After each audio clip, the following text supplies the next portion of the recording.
Hello అండి, ఈరోజైతే నేను ఘాటీకి వచ్చేసాను. ఘాటీ సుబ్రహ్మణ్య స్వామి టెంపుల్కి. ఇది మనకు దుద్బలాపూర్కి వెళ్ళే రూట్లో ఉంటుందండి. నేను సుబ్రహ్మణ్య స్వామి షష్ఠి అయిన నెక్స్ట్ డే వచ్చాను. ఇక్కడ సుబ్రహ్మణ్య స్వామి టెంపుల్ అంటారు. కాకపోతే మనకు ఒకే రాతి పైన సుబ్రహ్మణ్య స్వామి అలానే నరసింహస్వామి కొలువై ఉంటారండి. ముందర సుబ్రహ్మణ్య స్వామి ఉంటారు, వెనకాల నరసింహస్వామి ఉంటారు. సో మనం నరసింహస్వామిని ఒక అద్దంలోనే చూడాలి. లోపల ఎలా ఉంటుందనేది నేను ఒక పిక్ అయితే అటాచ్ చేస్తాను.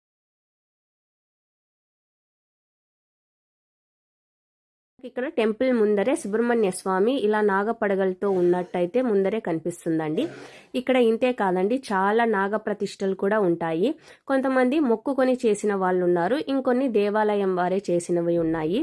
ఇది ఒక హిల్ స్టేషన్ అండి. మీరు చూసినట్టయితే ఇక్కడ అంతా కొండలు అవే కనిపిస్తాయి. వ్యూ అనేది చాలా చాలా బాగుంటుంది. అంతేకాదండి, ఇక్కడ చాలా హోమాలు అన్నీ చేపిస్తూ ఉంటారు. హోమాలకి సపరేట్ రూమ్సే ఉన్నాయండి. ఒక 10 మంది సపరేట్గా చేపించినా కూడా అంతమంది పట్టే ప్లేస్ అయితే ఉంది. అంతేకాదండి, ఇక్కడ లోపల మనకు ఒక పుట్ట ఉంది, బాగా పెద్ద పుట్ట.